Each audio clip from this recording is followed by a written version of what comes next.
여러분 혹시 도망자처럼 내가 살고 있는 건 아닌가? 라는 생각을 해보신 거나 그렇게 느껴보신 적이 있나요? 겉으로는 웃고 있어요. 근데 마음은 불안해요. 직장에서 동료들과 함께 대화를 나누고 카페에서 친구들과 브런치와 커피를 즐기고 가운데 인스타그램에 때로는 멋진 사진들을 올리면서도 내 마음속 깊은 곳에서는요, 이러한 질문을 반복하는 거예요. 내 인생 이대로 괜찮을까? 내가 선택하고 내가 걸어가고는 이 길이 이거 정말 맞는 걸까? 이 질문요, 멜번에서 살아가는 우리에게 어찌 보면 좀 낯설지 않은 고민인 것 같아요. 여러분 멜번으로 오면서 이런 고민 한 번쯤 해보지 않으셨나요? 멜번에 와서 살아가면서 내가 여기서 계속 사는 게 맞을까? 마치 내가 뭐 현실 도피처럼 여기 있는 건 아닐까?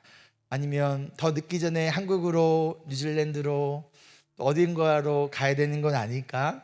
지금 내가 일하고 있는 이 직장에서 계속 일하는 게 맞는 걸까? 등등. 그런데 SNS를 통해 우리가 보여지는 우리의 삶은요, 사실 꽤 괜찮아 보여요. 멜번이 코로나 전까지만 해도 세계에서 가장 살기 좋은 도시 1위에 몇 년 동안 올랐었죠. 올해는 몇인지 아세요? 올해는 4위입니다.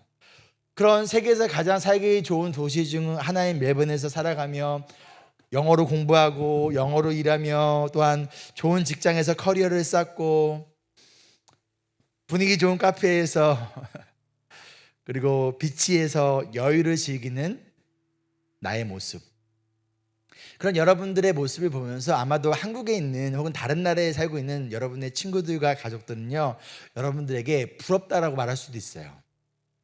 저도 한국에서 사역하시는 아는 목사님들이요, 저를 볼 때마다 목사님이 제일 부러워요 라는 말을 종종 듣습니다. 그런데 현실은 어떠하세요?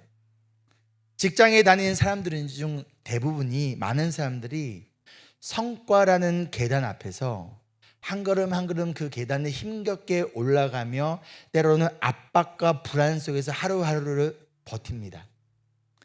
누군가는 내 앞에 있는 비자라는 계단 앞에서 그래서 어떻게든 그 비자라는 계단을 올라가다 지쳐 있기도 해요. 누군가는 결혼과 미래의 계획조차 세우지 못한 채 그냥 하루를 힘겹게 한 계단 위로 올라가고 있어요. 누군가는 공부와 아르바이트를 병행하면서 그냥 한 학기를 그냥 그렇게 버티며 언젠간 졸업하겠지. 제발 페일하면 안 되는데 그러면서 한 계단씩 위로 올라가고 있습니다. 무엇보다도 사랑하는 가족과 수천 킬로미터 떨어진 이곳에서 혼자 지내면서 기쁜 순간에도 힘든 순간에도 나와 함께 할 사람이 없는 것처럼 느껴지는 외로움으로 인하여 마음이 힘들고 마음이 무너질 때가 있어요. 그 순간 우리의 신앙조차 메말라 버립니다. 예배는 드리지만 기도해도 응답이 없는 것 같고요, 말씀을 읽어도요 내 마음이 자꾸만 공허해요. 하나님이 있다는 것은 내가 믿고 있지만 하나님이 나와 함께 하신다는 것이 믿겨지지가 않아요. 혹시 하나님이 나를 잊어버리신 건 아닐까? 나 같은 사람은 하나님이 버리신 건 아닐까? 이 순간 우리는 마음속 도망자가 되어버립니다. 사람들로부터 도망치고 싶고요, 공동체로부터 멀어지고 싶고요, 이런 실패와 압박에서 내가 도망치고 싶고요, 심지어 하나님 앞에서도요 멀리 도망가고 싶은 마음이 찾아올 때가 있다라는 거예요. 오늘 본문 속 야곱이 바로 이러한 상태였어요. 아버지 이삭과 형 에서를 속여 속임수로 장자의 축복을 받습니다. 그 결과가 무엇인가요? 도망자가 돼요. 지금 오늘 말씀을 보면요, 아무도 없는 쓸쓸한 광야 한가운데서 돌을 베개 삼아 추위와 어둠 속에서 자고 있어요. 현재의 안전도 미래의 행복도 보장되지 않은 도망자의 상태예요. 지금 이 순간 야곱에게 남은 게 하나라도 있을까요? 여러분 어떻게 생각하십니까? 지금 이 순간 야곱에게 남은 게 하나라도 있을까요? 있어요. 뭐가 남았나요? 하나님의 은혜가 남아있어요. 그런 야곱에게 지금 하나님께서 찾아오십니다. 오늘 말씀 이렇게 시작합니다. 10절과 11절 우리 함께 읽겠습니다.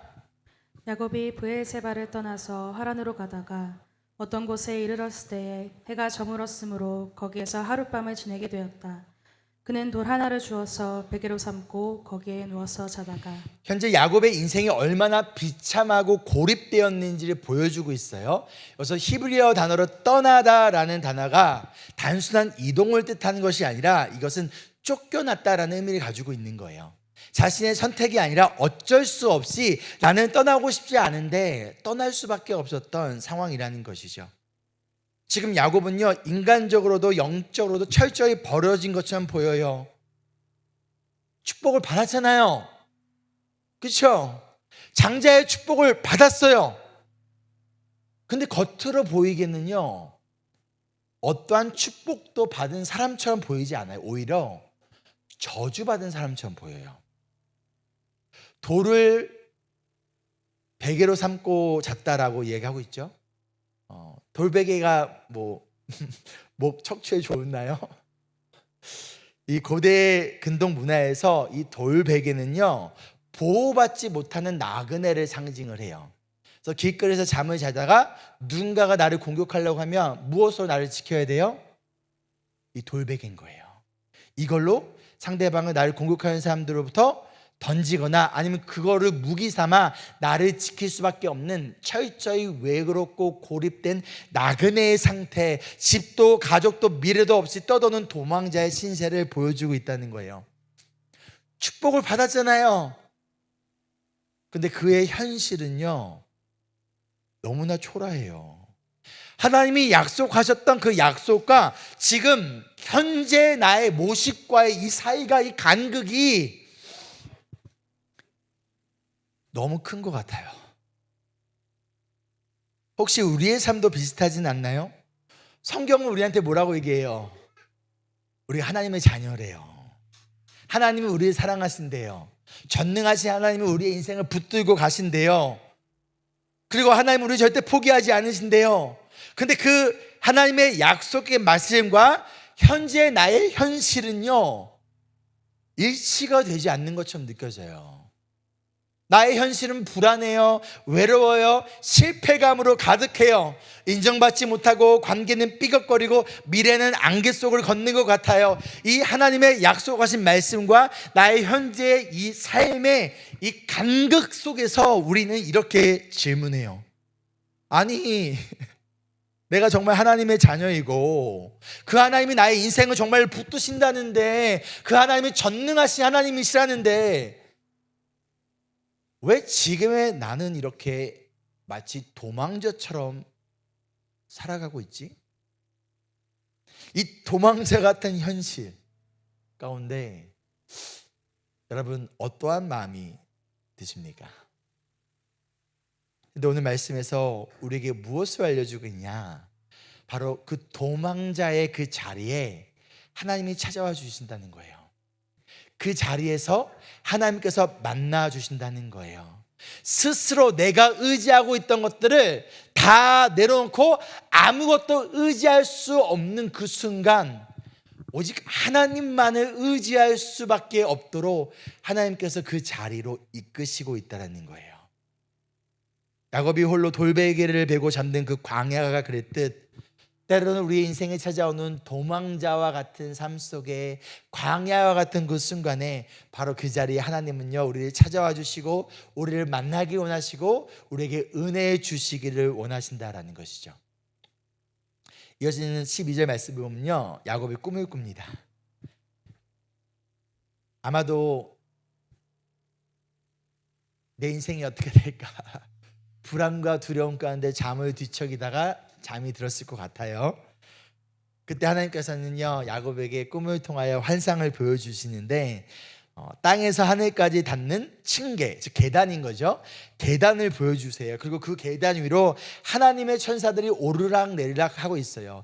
구약에서 하나님의 천사들이 등장한다는 것은요, 하나님이 찾아오셨다라는 거예요. 하나님이 만나길 원하신다라는 거예요. 근데 히브리어로 이 계단, 층계라는 단어가 술람인데, 이 단어를 많은 학자들이 그 당시 메소포타미아라는 그 지역에 있었던 지구라트라는 계단식 신전을 의미한다라고 이야기합니다. 이게 지구라트예요. 그 당시 사람들은요, 이 지구라트를 통하여서, 이 계단을 통하여 신들이 오르락 내리락 하고 있다라고 생각을 했어요. 바로 그것을 보고 있는 것이죠. 근데 여기서 중요한 것은 야곱이 본 계단은요, 인간이 스스로 하늘을 올라가도록 만든 계단이 아니라 하나님이 스스로 야곱을 만나러, 하나님이 인간을 만나러 내려오시는 계단이라는 거예요. 창세기 11장을 보면요, 바벨탑 사건이 있죠. 인간들이 스스로 노력으로 탑을 쌓아요, 계단을 만들어요. 그래서 어떻게든 하늘로 올라가려고 합니다. 그러나 하나님께서 그 바벨탑을 무너뜨리셨어요. 근데 지금 반대로 하나님이 도망자인 야곱에게 계단을 보여주며 올라와, 올라와, 올라와가 아니라 하나님이 직접 내려오시겠다는 거예요. 왜요? 여러분, 왜요? 야곱이 지금 뭐 했어요? 회개기도 했어요? 안 했어요. 어떤 믿음의 결단이 있었나요? 하나님, 내가 이제부터 속이지 않겠습니다. 내가 이제부터 정직하게 살겠습니다. 뭐 이런 믿음의 결단이 있었나요? 아니에요. 그러면 뭐 착한 행동, 선한 행동을 했나요? 여기서 하나님께 예배를 드렸나요? 아니에요. 야곱이 한 거는 그냥 지쳐 쓰러져 잠든 것뿐이에요. 그런데 그럼에도 불구하고 하나님은 그런 야곱을 찾아왔었다는 거예요.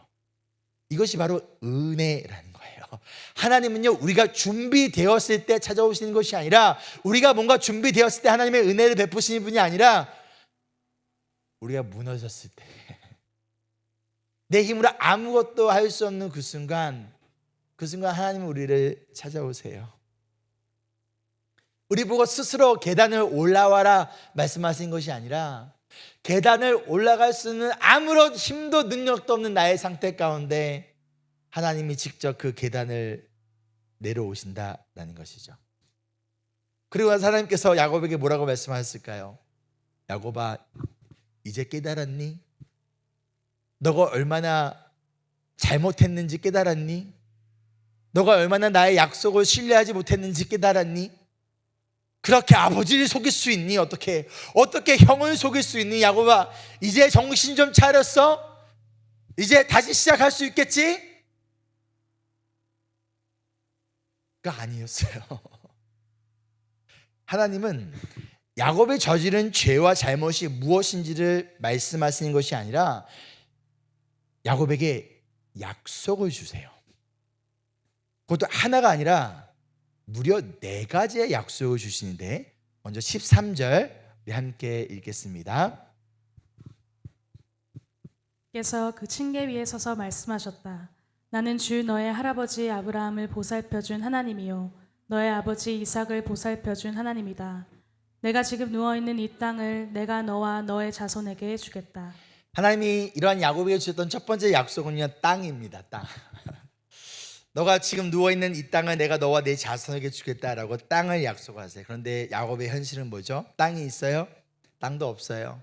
그나마 있었던 집으로부터 도망자 신세예요. 집도 땅도 기댈 곳도 아무것도 없는 이 상황 가운데서 야곱에게 하나님은 땅을 약속하고 있다는 거예요. 그런데 땅은 어떠한 의미를 가지고 있냐? 정말 어떤 흙으로 된 지역이나 어떤 소유의 공간만을 의미하는 것이 아니라 너의 미래가 보장되어졌다라는 거예요. 안전을 의미합니다. 집이 우리에게 안전한 공간이 되는 것처럼 땅은 안전을 예비하고 있다는 거예요. 그래서 하나님께서 내가 너의 안전을 내가 보장하겠다라는 거예요. 내가 예비한 그 자리에서 너가 살아갈 수 있도록 내가 개런티 하겠다라는 거예요. 내가 이미 준비해놨다라는 거예요. 하나님이 도망자 야곱을 그냥 버려두지 아니하시고 미래의 안식의 자리를 약속하고 있다라는 것이죠. 그런데 야곱처럼 우리도 때로는 모든 것을 잃고 의지할 것 없이 떠도는 도망자처럼 느껴질 때가 있어요. 그런 우리에게 하나님은요 말씀하세요. 너가 서 있는 그 자리에서 내가 너를 지켜줄 거야. 너의 안전과 너의 미래에 내가 예비하고 내가 프로바이드 할 거야. 이 약속은 단순히 집이나 물질을 주신다는 의미가 아니라 우리의 삶이 누구 손 안에 있다는 거예요? 하나님 손 안에 있다는 거예요. 어떠한 상황에서도 그렇기 때문에 안전하게 붙들려 있다라는 하나님의 약속이라는 거예요. 이번 주에 제가 이제 우리 열방이랑 같이 차를 타고 가면서 차 안에서 아들하고 대화를 많이 해요. 많이 하는데 그냥 갑자기 그런 생각이 드는 거예요. 제가 이런 얘기했어요. 아들을 열방아 너무너무 감사하다. 그래서 뭐가요? 아빠가 전도사 때 학생부 전도사였는데 설교하면 담당 부장 권사님이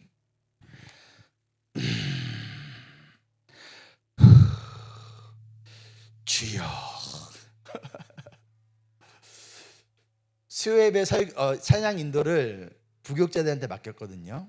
아주 열심히 준비했어요. 열심히 준비하고 콘티 짜고 멘트 준비하고 딱 수요예배 찬양 인도를 딱 끝내고 나서 우리 사랑하는 권사님들이 목사님한테 담임 목사님한테 다시는 저 전도사 예배 찬양 인도 시키지 말라고 처음이다 마지막 그 교회에서 찬양 인도했어요.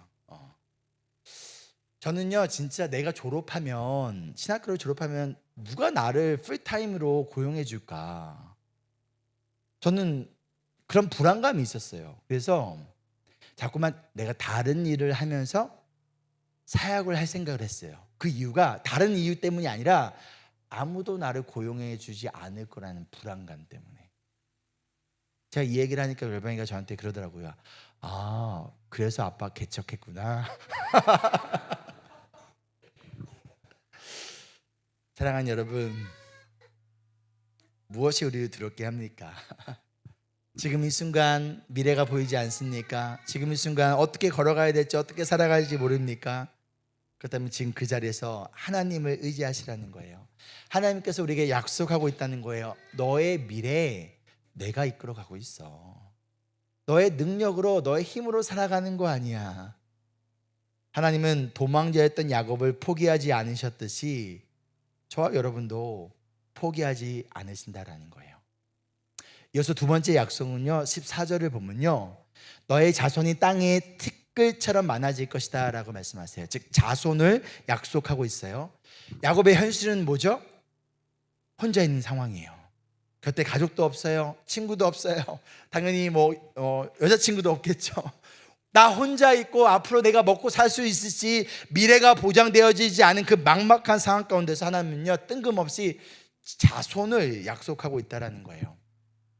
근데 이 약속에서 중요한 것은요 바로 야곱이 가진 현재의 능력이나 현재의 상태가 아니라 야곱 같은 비겁한 도망자와 같은 인생도 하나님께서 이끌어 가시겠다라는 거예요. 사용하시겠다는 거예요. 하나님은 실패자 같고 아무것도 가진 것 없는 사람조차 하나님의 뜻과 계획을 이루는 도구로 누가? 하나님이 사용할 수 있다라는 것을 이야기하고 있다라는 거예요. 우리가 때로는 아무것도 가진 것 없고 미래가 보이지 않는 것처럼 느껴질 때가 있습니다. 그럼에도 불구하고 사람도 돈도 능력도 없는 그 자리에서 하나님은요 우리의 능력을 보고 우리의 상황을 보고 약속하시는 것이 아니에요. 그 상황을 뛰어넘어 우리의 능력을 뛰어넘어 내가 너를 버리지 않고 너를 통해 내가 새로운 역사를 새로운 길을 만들어 가겠다라고 말씀하고 있다라는 거예요. 그러니 여러분의 현재 상황이나 나의 능력 때문에 절망하지 마시고 하나님이 우리의 인생을 붙드시고 하나님이 우리를 통하여 새로운 일을 이루신다라는 하나님을 향한 약속을 믿고 우리가 한 걸음씩 걸어가는 우리가 되기를 소망합니다. 아멘. 세 번째 약속은요 동행이에요. 이어서 15절에 이렇게 말씀하죠. 너가 어디로 가든지 내가 너를 지키겠다. 내가 너를 떠나지 않겠다. 앞으로 야곱이 걸어가야 할 길은요, 험하고 외로운 길이에요. 자기는 한 번을 속였는데 자기는 이제 두 번을 속임을 당하게 됩니다. 앞으로 우리가 자세하게 나눠볼 거예요. 그렇게 가족과 집을 떠난 채 광야를 지나 이방 땅으로 향하는 그 발걸음, 그 순간 홀로 서 있는 순간이 많이 있어요. 그런데 하나님은 약속하세요. 너가 어디로 가든지 내가 너를 지켜줄게. 이게 어떠한 의미일까요? 모세가 죽고 난 다음에 새로운 영적 리더가 된 여호수아에게 하나님께서는 동일하게 말씀하셨어요. 너가 어디를 가든지 내가 너와 함께 할게.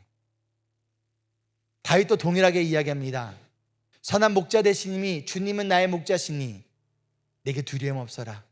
나를 푸른 초장과 푸른 풀밭으로 인도하시며 때로는 나를 사망의 음침한 골짜기에 다닐지라도 내가 해를 두려워하지 않는 것은 주님께서 나와 함께 하심이라. 마태복음 28장에 예수님께서 제자들을 향해서 너희가 어디를 가든지 내가 영원토록 너희와 함께 하겠다라고 약속하셨다라는 거예요. 이것은 무슨 의미냐? 내가 지금 있는 이 곳이 어디냐가 중요한 것이 아니라는 거예요. 현재 나의 상황이 중요한 것이 아니라 하나님이 나와 함께 하시고 하나님이 나의 인생을 붙들고 있는가, 내가 그런 하나님을 의지하고 있는가, 절대 너를 떠나지 않겠다, 내가 너와 함께 하겠다라는 그 약속을 내가 붙들고 살아가고 있는가. 때로는 광야와 같은 삶을 걸을 때가 있어요. 사람도 도움도 미래도 보이지 않는 그 길 가운데서 하나님은 여전히 약속하세요. 너가 어디에 있든 내가 너를 지키고 너를 떠나지 않을 거야. 하나님께서 이 약속을 무엇에 신뢰를 두기 원하시는 거예요? 하나님이라는 거예요. 나의 상황이 아니라, 내가 서 있는 곳이 아니라 하나님께 신뢰를 두기 원하신다라는 거예요. 그리고 하나님이 함께 하신다는 사실을 붙들고 우리가 두려움이 아니라 믿음으로 한 걸음씩 걸어가기를 하나님께서는 원하신다라는 것이죠. 네 번째 약속은 성취입니다. 하나님 야곱에게 이렇게 말씀하세요. 내가 너에게 약속한 것을 다 이루기까지 내가 너를 떠나지 않겠다. 이거 누가 약속한 거예요? 하나님이 약속하신 거예요. 이거 누가 약속시키는 거예요? 우리가 지켜야 돼요? 하나님이 지켜야 돼요? 하나님이 지키는 거예요. 하나님께서 아브라함을 부르시고 아브라함과 여러 차례 약속하실 때 어떻게 하셨냐면 짐승을 잡아 반을 가리게 합니다. 그리고 반을 쪼개서 거기를 하나님의 임재함을 상징하는 불이 그 쪼개진 짐승 사이를 지나가게 하셨어요. 그것이 무엇을 의미할까요? 그 당시에 누군가 약속을 하면요, 짐승을 잡아 반을 갈랐어요. 반을 가른 다음에 그 사이를 약속한 두 사람이 걸어가게 했어요. 그래서 만약에 누구라도 약속을 지키지 아니하면 이 짐승처럼 반이 쪼개져 죽게 될 것이다 라는 약속이었어요. 그게 고대 근동시대의 약속이었는데 하나님은 아브라함에게 찾아가서 약속하실 때 동물의 반을 쪼개고 아브라함아 렛츠 고 가자, 나와 함께 가자, 너 약속 안 지키면 이렇게 죽어. 이게 아니라 아브라함아 가만히 있어, 지켜봐. 그러면서 하나님이 혼자 그 쪼개진 짐승 사이를 지나가셨다는 거예요. 그것이 뭘 의미해요? 하나님이 약속을 지키시겠다는 거예요. 주일날 예배 시간만 되면요, 우리 산이가 저한테 와요. 웃으면서 날 톡톡 쳐요. 똑똑해요. 며칠인지 아세요? 저번에 제가 과자를 하나 줬어요. 더 달래요. 그래서 목사님이 다음 주 예배 때 줄게. 그걸 기억하고 와가지고 뭐 하는 거예요? 톡톡 치는 거예요. 그거 달라고. 그 약속 누가 지켜야 돼요? 제가 지켜야 돼요. 제가 지키는 거예요. 하나님이 지금 야곱에게 약속하시면서 너 지금까지 너의 힘으로 살아왔지? 너의 힘으로 복을 얻어내려고 했지? 그 결과가 뭐니? 너 도망자가 됐지. 이제부터 지켜봐봐. 너 인생 내가 이끌어 갈 거야. 내가 약속해. 이 약속 내가 지킬 거야. 야곱은 자격 없는 도망자예요. 믿음의 용사도 아니고요, 성숙한 순종의 사람도 아니에요. 하지만 하나님은 그런 야곱에게 지금 일방적인 은혜와 축복을 약속하고 있다는 거예요. 그리고 그 약속을 끝까지 이루기 위하여 나는 절대 너를 떠나지 않겠다라고 약속하고 있다는 거예요. 근데 이 약속은요, 단순히 야곱 개인의 미래만을 의미하지 않습니다.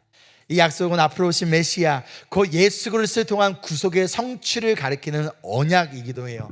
그리고 이 언약은 십자가에서 예수님께서 이루셨어요. 예수님은요, 다 이루었다. 이 약속을, 이 언약을 마침내 성취하셨습니다.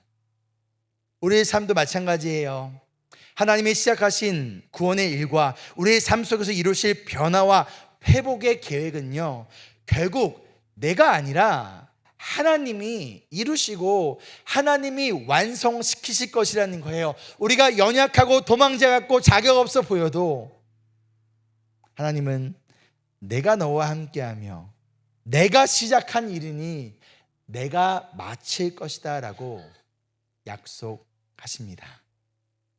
그렇기 때문에 우리의 소망은요, 우리의 결심이나 우리의 능력에 달려있는 것이 아니에요. 앞으로 내가 이렇게 살겠습니다, 거기에 달려있는 것이 아니라 하나님의 약속과 예수님의 십자가에서 이미 완성된 복음 안에 있다는 것이죠. 우리가 오늘 살펴본 이 네 가지 약속은요, 어찌 보면 멜번에서 살아가고 있는 우리에게도 위로와 소망이 됩니다. 때로는 언어의 계단 앞에서, 제가 요새 이제 우리 장호사님 사임하고 난 이후로 제가 SFC 다시 가서 매주 이제 영어 설교 하잖아요. 안 하다고 하려니까 너무 부담이 되고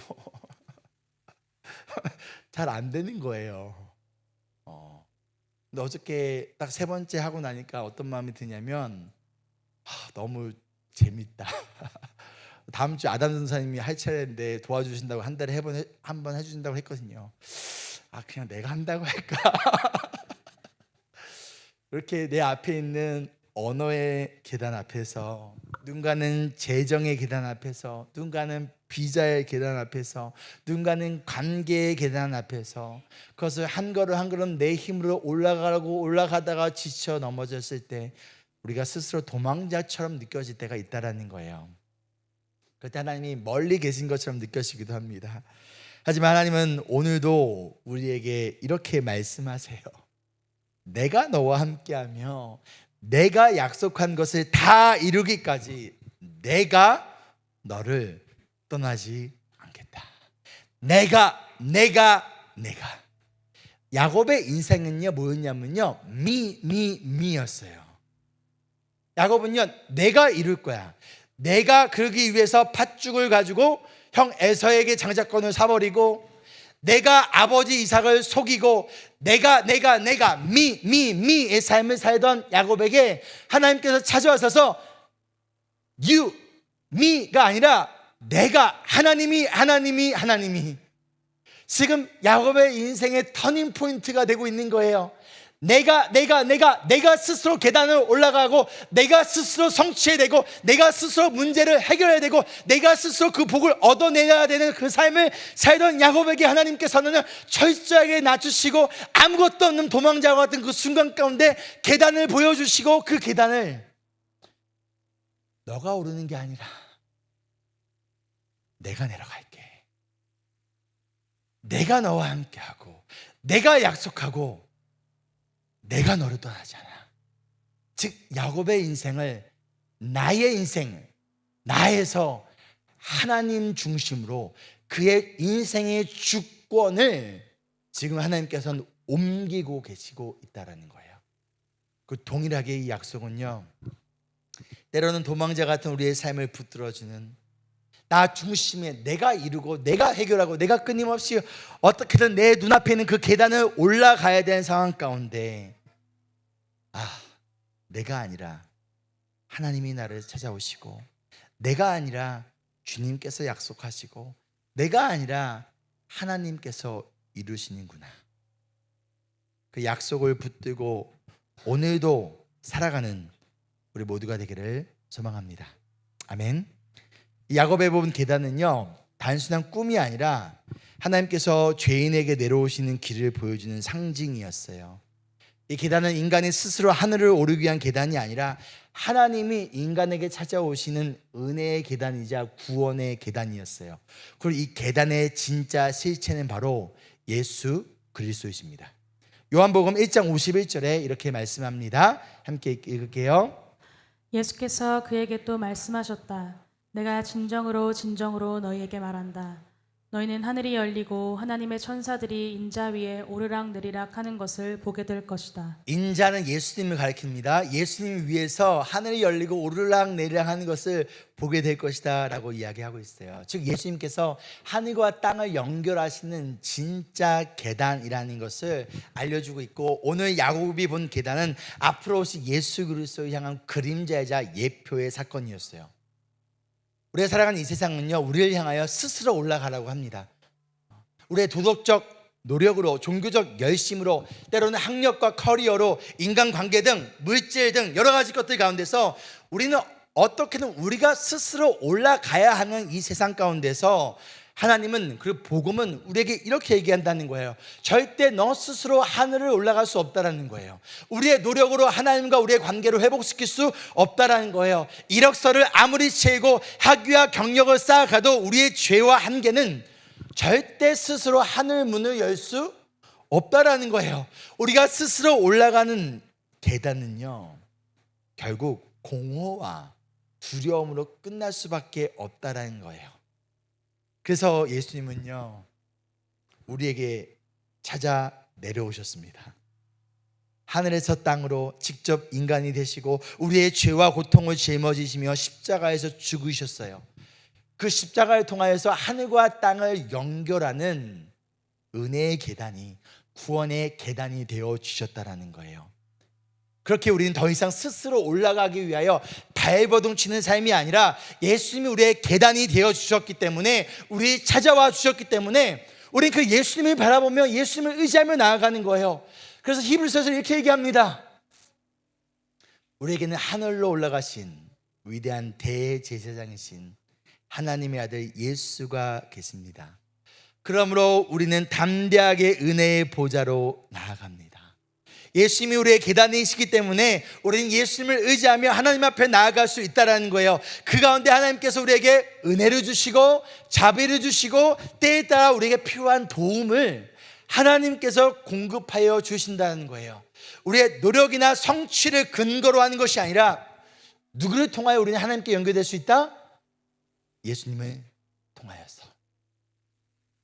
우리는 우리의 삶 속에 눈앞에 놓여 있는 수많은 세상의 계단을 오르려고 합니다. 학생들은 더 좋은 학교라는 계단, 직장인들은 더 좋은 직장이라는, 더 높은 연봉이라는, 때로는 더 안정적인 비자, 더 안정적인 인간의 관계 등 우리 앞에 있는 수많은 세상이 만들어 놓은 그 계단 가운데서 우린 그 계단을 한 걸음 한 걸음 올라가며 우리 스스로 인정받기를 원해요. 그러나 그 계단은 끝이 없고요, 오르면 오를수록 어떻게 될까요? 더 지쳐가요. 그러다 이런 생각이 들어요. 이게 다 무슨 의미가 있나? 그러나 오늘 말씀에 봤던 야곱의 계단, 그리고 예수님 안에서 완성된 예수 그리스도라는 십자가의 계단은요, 우리 아이를 향하여 직접 올라오라고 말하지 않아요. 내가 내려갈게. 너가 있는 그 자리로 내가 내려갈게. 그리고 야곱이 도망자였을 때 하나님이 그를 찾아오신 것처럼 예수님이 우리를 찾아오세요.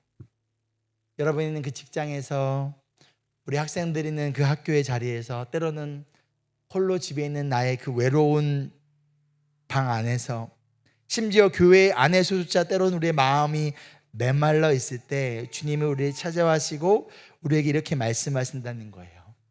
내가 너와 함께하며 내가 약속한 것을 다 이루기까지 너를 떠나지 않겠다.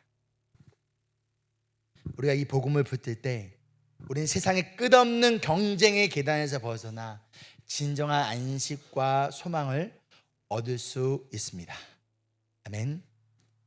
지금 여러분 중에 내가 마음속 도망자처럼 살고 있는 사람이 계십니까? 미래에 대한 두려움, 직장에서의 불안, 재정의 어려움, 사람과의 무너진 관계, 또는 여전히 해결되지 않는 내 안에는 죄책감 때문에 마음이 늘 도망치고 싶고 내가 마치 도망자처럼 느껴지십니까? 아무리 애를 써도 하나님이 멀리 계신 것 같고 기도는 공허하고 그냥 주일날 나오는 예배마저도 그냥 형식적으로 느껴집니까? 그렇다면 오늘 하나님이 바로 이 자리에서 여러분을 만나주기를 원하신다라는 거예요. 하나님은 도망자였던 야곱을 찾아오셔서 약속하셨듯이 하나님이 여러분과 함께하며 하나님이 약속한 것을 다 이루기까지 절대 우리를 떠나지 않겠다라고 말씀하고 있다라는 것이죠. 여러분 이것을 믿으십니까? 이 사실을 믿는다면요, 첫 번째로 이 세상이 만들어낸 세상의 계단을 여러분 내려놓으세요. 위로 올라가려 할수록 그 계단은 끝이 없습니다. 올라가도 공허하고 또 올라야 하고 그 과정에서 우리는 점점 지쳐가요. 그런 우리에게 하나님이 이렇게 말씀하세요. 너가 올라가려고 애쓰지 않아도 된다. 왜? 내가 내려간다. 내가 너의 인생을 붙든다. 그렇다면 예수님이 진정한 우리의 계단을 믿는다는 것은 어떠한 의미인가? 내 인생의 안전과 의미를 세상의 계단이 아니라 예수님께 둔다라는 거예요. 제가 여러분에게 직장이 필요 없다는 거 얘기하는 거 아닙니다. 직장이 필요합니다. 그러나 그 직장이 나의 가치와 나의 정체성을 결정하지 않는다라는 거예요. 우리 아이들 학교 공부 열심히 해야 됩니다. 또 호주에 살아가기 위해 비자도 필요합니다. 그러나 학교와 비자가 나의 영원한 미래를 보장하는 것이 아니라는 거예요. 우리의 삶은 그리스도 안에서 참된 안정과 진정한 목적을 얻을 수 있다는 것이죠. 그렇기 때문에 두 번째로 여러분이 만난 광야를 두려워하지 않으셔도 됩니다. 이어진 18절과 19절을 보면요, 야곱이 돌베개를 베고 누운 광야, 철저히 버려진 그 자리에 그것이 어떠한 곳이 되냐? 하나님의 임재하심이 있는 베델이 됩니다. 베델은 하나님의 집이라는 의미예요. 우리의 광야도 마찬가지예요. 삶에서 겪는 외로움, 미래에 대한 불확실성, 과거의 실패, 현재의 신앙의 메마름은 우리를 무너뜨리려는 자리가 아니라 그 자리가 바로 지금 이 순간 하나님의 은혜로 만나주시는 베델의 자리라는 거예요. 우리는 이렇게 생각해요. 이 직장에서 벗어나면 베델이 되겠지. 나의 학교와 나의 현재 힘든 상황과 내가 지금 있는 이 자리는 힘들고 어렵고 광야 같고 이곳은 나에게 도망자와 같은 자리이기 때문에 내가 이 자리를 벗어나면 새로운 곳으로 옮기면 하늘 문이 열리겠지. 근데 오늘 말씀을 보면요, 야곱이 도망자처럼 느꼈던 바로 그 자리에 하나님의 임재하심이 있고 그것이 하나님의 집이 되고 그리고 그것이 하늘의 문이 열리는 베델이 되었다라는 거예요. 즉 누구에게 달려있다는 거예요? 하나님께 달려있다는 거예요. 예수님께 달려있다는 거예요. 그렇게 마지막 세 번째로 여러분 예수님을 여러분의 베델로 삼으세요. 야곱은 이곳이 하나님의 집, 하늘로 들어가는 문이라고 고백했습니다.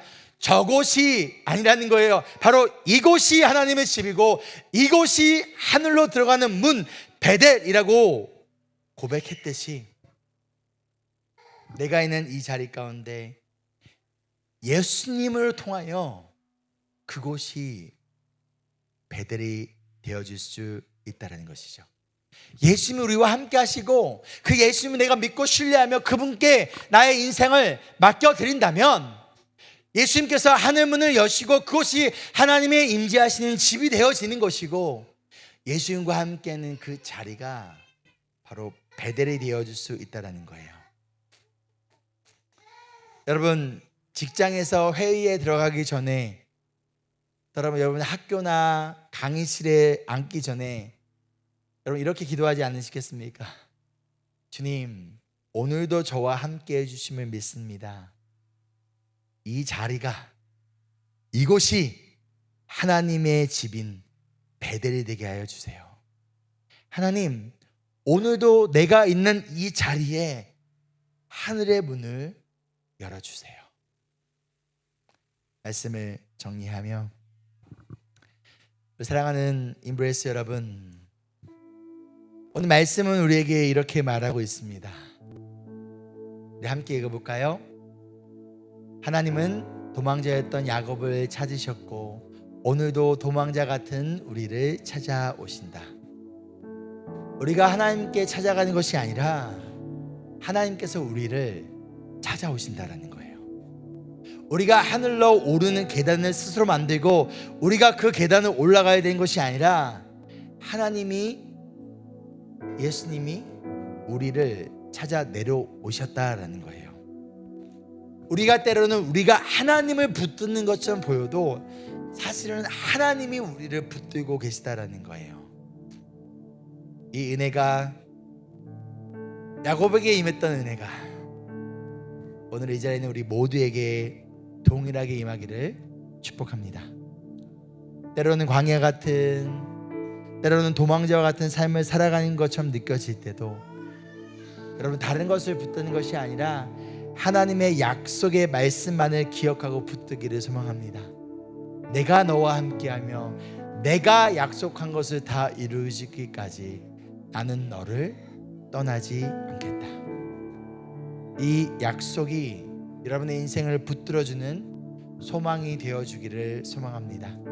그로 인하여 지금 여러분이 있는 그 자리, 여러분의 직장이, 여러분의 학교가, 여러분의 가정이, 그리고 우리 교회가, 이 자리가 하나님의 집, 하늘의 문이 열리는 베델이 되기를 소망합니다. 함께 찬양하실까요?